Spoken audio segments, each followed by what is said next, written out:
നമസ്കാരം, എൻ്റെ പേര് അർച്ചന. പല സ്കൂളുകളിലും CBSE ഗ്രേഡ് 10 ക്ലാസ്സുകൾ സ്റ്റാർട്ട് ചെയ്തിട്ടുണ്ട് അല്ലേ. ഗ്രേഡ് 10 കെമിസ്ട്രി സിലബസ് എന്ന് പറയുമ്പോൾ ഗ്രേഡ് 9 ഉള്ള സിലബസ് പോലെയോ അല്ലെങ്കിൽ ഗ്രേഡ് 8 സിലബസ് പോലെയോ അല്ല.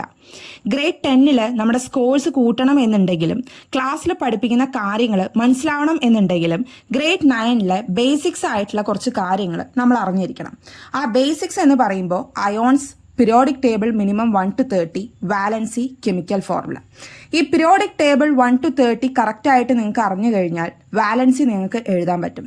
വാലൻസി എഴുതി കഴിഞ്ഞു കഴിഞ്ഞാൽ നിങ്ങൾക്ക് അതിലെ അയോൺസ് ഏതാണ് കറക്റ്റായിട്ട് ഡിഫറൻഷ്യേറ്റ് ചെയ്യാൻ പറ്റും. ഇത്രയും കാര്യങ്ങൾ അല്ലെങ്കിൽ ഈ 3 കാര്യങ്ങളിൽ നിങ്ങൾ തറവാണെങ്കിൽ നിങ്ങൾക്ക് കെമിക്കൽ ഫോർമുല ഈസി ആയിട്ട് എഴുതാൻ പറ്റും.